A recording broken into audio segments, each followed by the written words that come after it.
প্রিয় শিক্ষার্থীরা, আশা করি আল্লাহর রহমতে সবাই ভালো আছো, সুস্থ আছো, এই দোয়া করি। বঙ্গবন্ধু শেখ মুজিব একাডেমি কর্তৃক পরিচালিত অনলাইন ক্লাসে তোমাদের আবারও অভিনন্দন ও শুভেচ্ছা। তো আজকে আমরা পদার্থবিজ্ঞান প্রথম পত্রের তৃতীয় অধ্যায়ের গতিবিদ্যা নিয়ে আলোচনা করব। তো এই তৃতীয় অধ্যায়ের এর আগে আর একটা ক্লাস আমি নিয়েছি। তো আজকে আমরা এই অধ্যায়ে প্রাস নিয়ে আলোচনা করব। তো প্রাস বা প্রক্ষেপক কি? প্রাস হচ্ছে কি, কোনো একটা বস্তুকে আমরা যখন কি করব, কোনো একটা বস্তুকে তির্যকভাবে কোনো স্থানে আমরা যদি নিক্ষেপ করি, ওই অবস্থাটাকে বা ওই পরিস্থিতিকে আমরা কি বলবো? প্রাস। আবার একটু খেয়াল করো যে প্রাস কি, কোনো একটা বস্তুকে তির্যকভাবে অনুভূমিকের সাথে আমরা যখন নিক্ষেপ করব, ওটাকে আমরা কি বলবো? প্রাস বলবো। একটু তাহলে দেখো, ধরো এটা অনুভূমিক অক্ষ। কি করব? দেখো, একটা বস্তু আমরা কি করছি, ধরো এখান থেকে নিক্ষেপ করছি, এটা কিন্তু অনুভূমিক। তার মানে কি, কোন একটা বস্তুকে অনুভূমিকের সাথে তির্যকভাবে নিক্ষেপ করলে, কোন স্থানে নিক্ষেপ করলে ওই প্রক্রিয়াকে আমরা কি বলবো? তোমার প্রাস। তাহলে দেখো, এখানে যখন এটা প্রাস হলে, এটা একটা আগে একটা বেগ নিয়ে তো আমরা নিক্ষেপ করেছি। ধরো বেগটা কি? V naught. বেগটা হচ্ছে ভি নট। তাহলে এটা যদি কি অনুভূমিক, মানে এক্স অক্ষ বরাবর হয়, তাহলে আমরা একটা ওয়াই অক্ষ দিই। এটা হচ্ছে ওয়াই অক্ষ। একটু খেয়াল করো, এটা হচ্ছে এক্স অক্ষ, এটা হচ্ছে ওয়াই অক্ষ। তার মানে কি, আমরা কি বুঝলাম এই চিত্রটা থেকে? যে অনুভূমিকের সাথে কোনো একটা বস্তুকে তির্যকভাবে নিক্ষেপ করাকে আমরা কি বলবো? প্রক্ষেপক বা প্রাস। এই প্রাসের গতি একটা কি? দ্বিমাত্রিক গতি। প্রাসের গতিটাকে আমরা কি বলবো? দ্বিমাত্রিক গতি। কিভাবে? এই প্রাসের গতিটা কি, এর দিকটা কয় দিক? দুই দিকে। প্রাসের গতিটা কয় দিকে দিক? একটা এক্স অক্ষ বরাবর আর একটা ওয়াই অক্ষ বরাবর। তার মানে কি, দেখো একটু আমরা এখানে যদি চিন্তা করি, ধর এটা ভি নট। এই ভি নট বেগে কোনো একটা বস্তু একটা এক্স অক্ষ বরাবর আর একটা হচ্ছে কি ওয়াই অক্ষ বরাবর। এখন দেখো, আমরা নরমালি ভেক্টরে দ্বিতীয় অধ্যায়ে আমরা আলোচনা করেছিলাম, ধরো এই ভি নটটার জায়গায় যদি আর হইতো, ধরো লব্ধি বল আর, এর দুটো উপাংশ, একটা হচ্ছে এক্স অক্ষ বরাবর আর একটা কি ওয়াই অক্ষ বরাবর। তাহলে ঠিক ওই আর এর পরিবর্তে আমরা যদি এখানে এই বেগটা, এদিকে কি বেগ গেছে? ভি নট বেগ। এই ভি নট বেগটা কয়টা ভাগে ভাগ হয়েছে? দুটো ভাগে। এর ভি নট এই বেগটা কি দুইটা দিক, একটা হচ্ছে এক্স অক্ষ বরাবর আর একটা হচ্ছে ওয়াই অক্ষ বরাবর। তাহলে কি, আমরা যখন দ্বিমাত্রিক বলতে আমরা বুঝবো কি, যার দিকটা কি দুই দিকে, অর্থাৎ একটা এক্স অক্ষ বরাবর আর একটা ওয়াই অক্ষ বরাবর। তাহলে কি আমরা বলতে পারি কি, প্রাসের গতি একটা দ্বিমাত্রিক গতি। আচ্ছা, এখন দেখো এখানে এই অবস্থায় একটা বস্তু আমরা কি এই ভি নট বেগে নিক্ষেপ করলাম। তাহলে কি একটা অবস্থানে যাবে, এই একটা অবস্থানে ধরো আছে, এই একটা অবস্থানে আছে, এই একটা অবস্থানে আছে, এই একটা অবস্থানে আছে, এখানে একটা অবস্থান, আমরা জাস্ট অবস্থানটা দেখাইলাম। আচ্ছা, একটু খেয়াল করো, যখন কোনো একটা বস্তু আমরা নিক্ষেপ করি, উপরের দিকে নিক্ষেপ করি, যখন বস্তুটা সর্বোচ্চ উচ্চতায় উঠে যাবে, ওই অবস্থায় কিন্তু এর কি বেগ শূন্য। তার মানে কি, এটাকে আমরা যদি সর্বোচ্চ চূড়া ধরি, এখান থেকে ডিসটেন্স কত? এইচ। তাহলে এই অবস্থাটায় এই নিক্ষিপ্ত বস্তুটার বেগটা কি হবে? শূন্য হয়ে যাবে। তার মানে কোন একটা বস্তু যখন সর্বোচ্চ উচ্চতা উঠবে, ওই অবস্থায় এর বেগটা কি শূন্য হয়ে যাবে। তাহলে এটা তোমাদের এমসিকিউ আসতে পারে যে কোনো একটা বস্তুকে সর্বাধিক উচ্চতায় নিক্ষেপ করলে ওই সর্বোচ্চ উচ্চতায় বস্তুটার বেগ কত হবে? অবশ্যই সর্বোচ্চ হবে না, বেগটা কি হবে? জিরো হয়ে যাবে। তাহলে দেখো, আমরা এটা নিয়ে আমরা সামনে আলোচনা করব। এখন আমরা একটু দেখি, ধরুন এখানে একটা অবস্থান আছে। তাহলে এই অবস্থানটাতে আমরা যেহেতু বলছি কি প্রাসের গতি একটা দ্বিমাত্রিক গতি, একটু দেখি এখান থেকে দেখো, এই একটা অবস্থান, এই একটা অবস্থান। তাহলে এখান থেকে দেখো তো এই পর্যন্ত ডিসটেন্স কত? এক্স, আর এটা কত? ওয়াই। তাহলে কি এখান থেকে আমরা কি পেলাম? এর দ্বিমাত্রিক একটা এক্স অক্ষ বরাবর আর একটা ওয়াই অক্ষ বরাবর। কিভাবে আসলো? ক্লিয়ার? আচ্ছা, এখন আমরা যাব এই এক্স অক্ষ বরাবর। আমাদের কি এই এক্স অক্ষ বরাবর কি ত্বরণ থাকবে? এক্স অক্ষ বরাবর, দেখো তো এক্স অক্ষ বরাবর এক্স সমান কত 0, এক্স এক্স অক্ষ বরাবর এক্স, তার মানে কি এক্স এর সাপেক্ষে বা এক্স অক্ষ বরাবর আমার ত্বরণ অ্যাক্সিলারেশন কত হবে 0। কারণ কি, ধরো কোনো একটা বস্তু আমি কি করছি এখান থেকে নিক্ষেপ করছি, তো এটা উপরের দিকে যাচ্ছে, অভিকর্ষ ত্বরণ কোন দিকে টানতেছে, নিচের দিকে আকর্ষণ করতেছে বা টানতেছে। তাহলে কি এই যে এক্স অক্ষ বরাবর যাবে এই বস্তুটা উপরে যখন যাচ্ছে যাচ্ছে তখন কি অভিকর্ষ ত্বরণ নিচে টানতেছে, কিন্তু এই এক্স অক্ষ বরাবর কি এর কোনো বাধা থাকবে না। কিন্তু প্রকৃতপক্ষে যে এরকম আমরা কোনো পরিবেশ কিন্তু পাই না যে যেখানে কোনো বাধাই নেই, কিন্তু এই গতির ক্ষেত্রে কি আমরা ধরে নেব এক্স অক্ষ বরাবর কি কোনো বাধা নেই। তাহলে দেখো যদি কোনো বাধা না থাকে তাহলে এই এক্স অক্ষ বরাবর ধরো কোনো বাধা নেই, যদি বাধা না থাকে, বাধা কি এক প্রকার বল, তার মানে যেখানে বাধা নেই তার মানে সেখানে বলও নেই, আর বল না থাকলে কি হবে ত্বরণও থাকবে না, ত্বরণ কি হয়ে যাবে 0, তার মানে কি এক্স অক্ষ বরাবর কি এক্স ত্বরণ হচ্ছে 0। তাহলে তোমার এখানে আর ওয়াই অক্ষ বরাবর কি হয় তাহলে ত্বরণ, ওয়াই অক্ষ বরাবর ত্বরণ কত এ ওয়াই সমান কত মাইনাস জি, ওই অক্ষ বরাবর ত্বরণ কি মাইনাস জি। কারণ নর্মালি একটা বস্তু ধরো আমি এখান থেকে আমি হাত থেকে ছেড়ে দিলাম, নিচে পড়ে গেল, সরাসরি কি অভিকর্ষ ত্বরণের দিকেই যাচ্ছে, নিচে চলে যাচ্ছে, উপরে কিন্তু যাচ্ছে না। কিন্তু এই বস্তুটাই যদি আমি উপরে নিক্ষেপ করি, ধরো অনেক সময় মাঠে বল নিক্ষেপ করা হয়, বা 4 তলা বা 5 তলা থেকে যদি আমরা একটা কলম সরাসরি এভাবে ছেড়ে দিই, তখন কিন্তু কি হবে, ধরো এই অবস্থা আছে, ছেড়ে দিলাম, এটা কিন্তু অভিকর্ষ ত্বরণের দিকে যাচ্ছে, এই অবস্থা যেটা কি পজিটিভ হয়। কিন্তু আমি যখন একটা বস্তু নিক্ষেপ করব তির্যকভাবে উপরের দিকে নিক্ষেপ করলে আবার নিচে আসবে, যখন উপরের দিকে যাচ্ছে ওই অবস্থায় কিন্তু একটা আকর্ষণ বল নিচের দিকে অভিকর্ষ ত্বরণ টানতেছে, তার মানে কি ওই অবস্থায় আমরা এই অভিকর্ষ ত্বরণটা কি হবে নেগেটিভ হবে, কারণ বিপরীতে যাচ্ছে যেহেতু। তার মানে এ ওয়াই বরাবর কি আমার অ্যাক্সেলারেশন মানে ত্বরণ হচ্ছে মাইনাস জি। তাহলে এক্স অক্ষ বরাবর কি আমরা পেলাম ত্বরণ এবং ওয়াই অক্ষ বরাবর ত্বরণ পেলাম। তাহলে কি এক্স অক্ষ বরাবর কি বেগের উপাংশ বা আদিবেগ যেটা ভি নট এক্স বা ভি এক্স সমান কত v naught cos theta not, এই যে এখানে যে কোণটা করে গেছে এটা ধরো থিটা নট। তাহলে কি ভি নট ভি এক্স সমান কত এক্স অক্ষ বরাবর আমরা কি বেগের উপাংশ বা আদিবেগ কত আসলো V naught cos theta not. তাহলে কি ওয়াই অক্ষ বরাবর আসবে একটা ভি সমান কত v naught sine theta not. আচ্ছা এতটুকু আমরা পেলাম দুটা। এখন একটু দেখো যদি এই চিত্রটা আমরা খেয়াল করি, ধরো এই চিত্রটা জায়গায় যদি এখানে আমরা ভেক্টর করেছিলাম আর দিয়ে, লব্ধি বল যদি আর হয় তখন আমরা কি পাই, আর এর দুটো উপাংশ আর এক্স বরাবর কি পেয়েছি আমরা আর cos থিটা নট, আর আর ওয়াই বরাবর কি পেয়েছি আর sin থিটা নটা দরকার নেই।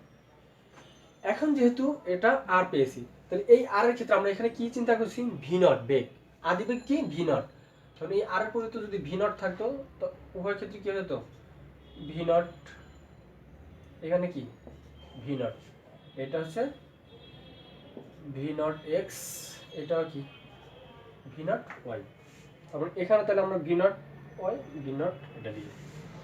এখন দেখো তাহলে কি আমরা দুটো উপাংশ পেয়ে গেলাম, তার মানে তাহলে এটা হচ্ছে কি আমার এক্স অক্ষ বরাবর আর এটা কি ওয়াই অক্ষ বরাবর আমরা পেলাম, তাহলে দুটো বেগের উপাংশ পেলাম। তাহলে কি এই এক্স অক্ষ বরাবর কি আমার বেগের কিন্তু তাহলে কোনো পরিবর্তন হবে না, কারণ এটা সমবেগে যাচ্ছে, এই আদি অবস্থায় এর বেগটা যা আছে এখানেও এক্স এর বেগ সেম থাকবে। এখন দেখুন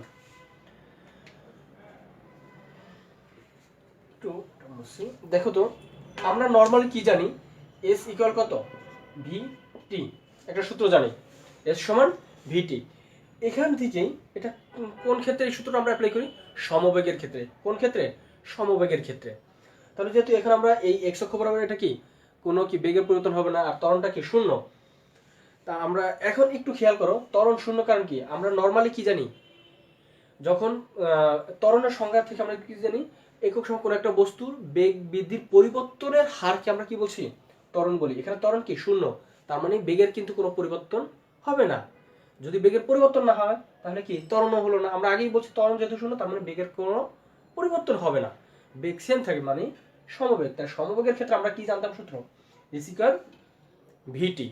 এখন দেখো তো এই এস এর পরিবর্তে আমরা এখানে কি এক্স ধরেছি, তাহলে এক্স লেখা যায়, আর এটা কত v not, V x, x অক্ষ বরাবর যেহেতু এস এর পরিবর্তে আমরা কি নিছি এক্স, কারণ এই অক্ষ বরাবর আমরা কি চিন্তা করলাম এক্স সমবেগটা, আর এখানে তাহলে কি বেগটা ভি এক্স টি এক্স অক্ষ বরাবর। তাহলে দেখো তো আমরা এই ভি নট এক্স এর পরিবর্তে আমরা কি সূত্র কি জানি, V naught cos theta not এই টি এর টি। এখন দেখো এখান থেকে আমরা একটা টি এর মান বের করে ফেলি, টি সমান কত লেখা যায় x divided V naught cos theta not, এটাকে সমান একদম। এখন একটু দেখো তো আমরা এটা কি এক্স অক্ষ বরাবর নিয়েছি, এক্স অক্ষ বরাবর একটা ইকুয়েশন পেলাম সমবেগ, কারণ বেগের যেহেতু আমার ত্বরণ ছিল শূন্য তার মানে বেগের কোনো পরিবর্তন হয়নি, তার মানে বেগটা ছিল সমবেগ। তার সমবেগের ক্ষেত্রে আমরা সূত্র কি জানি এস ইকুয়াল ভিটি।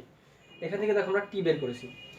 এখন যদি আমরা ওয়াই অক্ষ চিন্তা করি, কোন অক্ষ, এটা ছিল এক্স অক্ষ চিন্তা করেছি, এখন ওয়াই অক্ষ, তাহলে ওয়াই অক্ষ বরাবর কি লেখা যায়, ওয়াই সমান কত,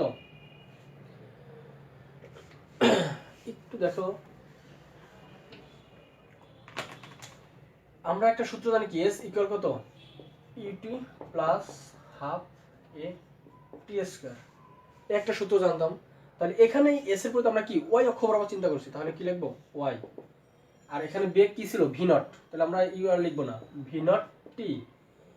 এই এর পরিবর্তে কি আমরা সাইন পরে দেই হাফ, এফটা কি এখানে জি অভিকর্ষ ত্বরণ টি স্কয়ার, জিটা কি যখন বস্তুর উপরের দিকে যাচ্ছে অভিকর্ষ ত্বরণের বিপরীতে, তার মানে এখানে হবে কি নেগেটিভ মাইনাস, তার মানে ভি নট টি minus half g t square. তাহলে লেখো এখানে ভি নট টি minus half g t square. আচ্ছা এখন দেখো আমরা কি করতে পারি, টি এর একটা মান পেয়েছি, আমরা মানটা বসাই দিই এখানে। তো এর আগে আরেকটু কাজ করি, ভি নট, তাহলে এখানে আমরা ভি নট এক্স লিখবো, কারণ আমরা ভি নট ওয়াই, কারণ আমরা ওয়াই অক্ষ বরাবর যেহেতু যাচ্ছি, এটা ওয়াই অক্ষ বরাবর চিন্তা করছি, আমরা এক্স অক্ষ নিয়েছি, তাহলে ভি নট ওয়াই পরিবর্তে আমরা কি লিখতে পারি v naught sine theta naught t এর t minus half g t square.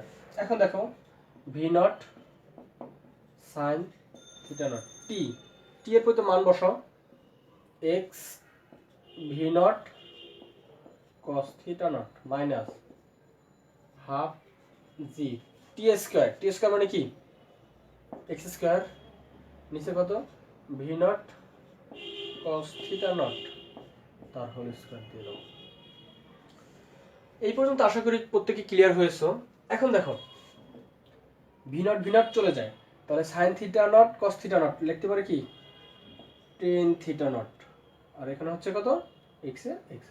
একটু বলে নিচ্ছি, এখানে যেহেতু আমরা থিটা নট দিয়েছি তার মানে কি আমরা প্রথমে একটা কোণ চিন্তা করছি, এখন এখানে কোণ তো আরো হতে পারে, আমরা যেই কৌণিক বেগ নিয়ে নিক্ষেপ করছি তখন হচ্ছে থিটা নট মানে শুরুতেই। এখন তুমি যদি থিটা নট না দিয়ে শুধু থিটা লেখো তাও কিন্তু হবে, এর পরবর্তী থিটা ওয়ান থিটা টু এভাবে হতে পারে নিক্ষেপ, কারণ এক একজনের নিক্ষেপণ বেগটা এক একভাবে করছে, এক এক কোণ অ্যাঙ্গেল করে।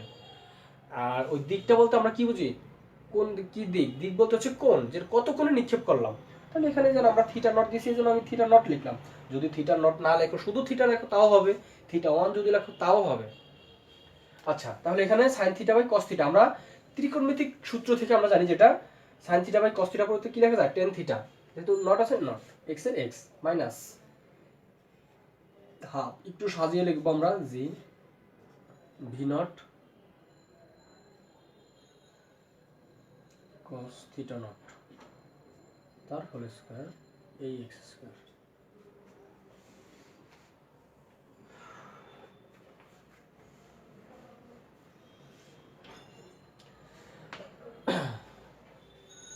এখন দেখো এই জায়গাটা থেকে আমরা কি পাই, y সমান এই যে এখানে টেন থিটা যেটা পেয়েছি, আমার শুরুতে যেই বেগে আমরা নিক্ষেপ করছি যত কোণে, ওই কোণটা কিন্তু পরবর্তীতে পাবো, কোনো তো কিছু পরিবর্তন হবে নাকি, পরিবর্তন হবে কি শেষ মুহূর্তে, শুরুতে তো যেই কোনো নিক্ষেপ করছে ওই কোণেই হবে, তার মানে এই ট্যান থিটাটা কি কনস্ট্যান্ট, থিটাটা কনস্ট্যান্ট। আবার এখানে কি যেটা অভিকর্ষ ত্বরণ ওটা কি কনস্ট্যান্ট, এবং এই যে ভি নট যে বেগটা ছিল ওটা শুরুতে কিন্তু সেম ছিল, ওটা তার পরিবর্তন নেই, ওটা কনস্ট্যান্ট। তার মানে কি এটা একটা ধ্রুবক, তার মানে এই পুরোটাকে যদি একটা ধ্রুবক চিন্তা করি এটা একটা ধ্রুবক। তাহলে কি প্রথমটার ক্ষেত্রে যদি আমরা ধরো বি ধরে নিলাম, বি এক্স মাইনাস কত, এটার পরে যদি আমরা ধ্রুবক কি ধরি সি আর এক্স স্কয়ার। এখন দেখো এখানে একটা ইকুয়েশন পেয়েছি আমরা, ওয়াই সমান কত bx minus c x square, bx minus কি সি এক্স স্কয়ার। এখন এই অবস্থার ক্ষেত্রে আমরা এটাকে কি বলবো, প্রাসের গতির একটি প্যারাবোলা বা অধিবৃত্তাকার। এখানে আমরা এটা দ্বারা বুঝবো প্রাসের গতিপথ একটি প্যারাবোলা বা অধিবৃত্তাকার, তোমাদের দেখবো টেক্সট বইতে আছে এবং এরকম ইকুয়েশন আছে। এখন বলতে পারছেন আমরা কেন ইকুয়েশনটা প্রতিপাদন করলাম, এই ইকুয়েশন প্রতিপাদন কিন্তু তোমাদের এখন আসে না পরীক্ষায়, এগুলো হচ্ছে আগে এরকম তোমার ইকুয়েশনগুলো আসতো প্রতিপাদন করে দেখাতে হতো, কিন্তু আমরা এটা প্রতিপাদন করেছি কারণ কখন ত্বরণ এ শূন্য হলো কেন এবং এই ইকুয়েশনটা কিভাবে আসলো এটা দেখানোর জন্য, এবং এর আলোকে আমরা সামনে কিছু গাণিতিক সমস্যাও করব যাতে তখন আমাদের কোনো সমস্যা না হয়। তাহলে কি নর্মালি আমরা এখানে যে সূত্রটা পেয়েছি তাহলে এটাকে একটু আমরা সাজিয়ে এখানে লিখি, এটা হচ্ছে অধিবৃত্তাকার বা প্রাসের গতিপথ একটি অধিবৃত্তাকার বা প্যারাবোলার ইকুয়েশন, এটাও হতে পারে, অথবা y সমান কত tan theta not x minus 2 v not cos theta naught তার হোল স্কয়ার হচ্ছে x স্কয়ার। এটা হচ্ছে কি আমাদের সমীকরণ, y সমান একটা ইকুয়েশন পেয়েছি আমরা প্রাসের গতিপথ থেকে। এই সূত্রটা দিয়ে আমরা অনেক অঙ্ক করব, সামনে আমরা গাণিতিক সমস্যা এটা দিয়ে অনেক সমাধান করার চেষ্টা করব, তখন যাতে আমরা সরাসরি এই সূত্রটা যে দেখলে যাতে বুঝতে পারি যে বা কোন ক্ষেত্রে এটা ইউজ করব, কখন যদি এক্স এর মান দেওয়া থাকে, থিটার মান দেওয়া থাকে এবং বেগ দেওয়া থাকে, ওই অবস্থায় যদি আমরা ওই অক্ষ বরাবর এর একটা যে অংশ মান বা ওই এর মানটা বের করতে বলে তখন যাতে আমরা এটা বের করতে পারি বা বুঝতে পারি যে ওয়াই এর দূরত্বটা কত বা ডিসটেন্সটা কতটুকু হলো, তাহলে আমরা এই কোন ক্ষেত্রে ইউজ করব এটা আমরা সামনে গাণিতিক সমস্যা আমরা দেখাবো। তাহলে দেখো আজকে আমরা যেটা নিয়ে আলোচনা করলাম, সামনে আরো আমরা আলোচনা করব। দেখো এই সূত্রটা প্রত্যেকে কিন্তু মনে রাখবে এবং যেভাবে ইকুয়েশন করা হয়েছে এভাবে ইকুয়েশন করবে এবং সূত্রটা একদম মুখস্থ আকারে রেখে দিবা, কারণ এই সূত্র দিয়ে আমরা অনেক অঙ্ক করব সামনে। এরপরে দেখো যদি এখানে আরেকটা চিন্তা না করে এই একটা অবস্থানে এখানে একটা কি বিন্দু যদি আমরা সি চিন্তা করি, সি চিন্তা করলে এখান থেকে একটা স্পর্শক আঁকি আমরা এদিক গেল কিন্তু, তাহলে যদি বৃত্তীয় গতিপথের ক্ষেত্রে কোনো একটা বস্তুর অবস্থা কোনো একটা বস্তুর কি বেগের গতির দিক হবে কি ওই বস্তুটা যেখানে আছে যে অবস্থানে অবস্থান করছে ওই অবস্থা কি স্পর্শক বরাবর। তাহলে এটা নিয়ে আমরা আজকে আলোচনা করবো না, যেহেতু আজকে তোমাদের এটা প্রথম। তো আজকে যে ইকুয়েশনটা আমরা দেখাইছি এটা দেখবা, আমরা নেক্সট ক্লাসে পরবর্তী ইকুয়েশন এবং গাণিতিক সমস্যা নিয়ে আমরা আলোচনা করব। তো আশা করি আজকে যতটুকু আমরা প্রাস নিয়ে আলোচনা করেছি তোমরা বুঝতে পারছো এবং বাসায় এটা প্র্যাকটিস করবে, এবং তোমরা বাসায় এগুলো প্র্যাকটিস করবে এবং লিখবা এবং লেখার অভ্যাস করবা, কারণ এগুলো মুখে মুখে অনেকেই দেখা যায় পারা যায় কিন্তু পরীক্ষার হলে বা করতে গেলে সূত্রগুলো ভুলে যাও, এটা যাতে না হয়। এবং আমি এই টপিকটা পড়ার সাথে সাথে যে আমি কিছু জ্ঞানমূলক কোশ্চেন আলোচনা করেছি, প্রাস কি বা কখন ত্বরণ শূন্য হয়ে গেল কেন হলো, এগুলো অবশ্যই বুঝে এবং মনে রাখার চেষ্টা করো। তো আজকের মতো আমি এখানে ক্লাস শেষ করব, সবাই ভালো থেকো, সুস্থ থাকো, দেখা হবে পরবর্তী ক্লাসে। আল্লাহ হাফেজ।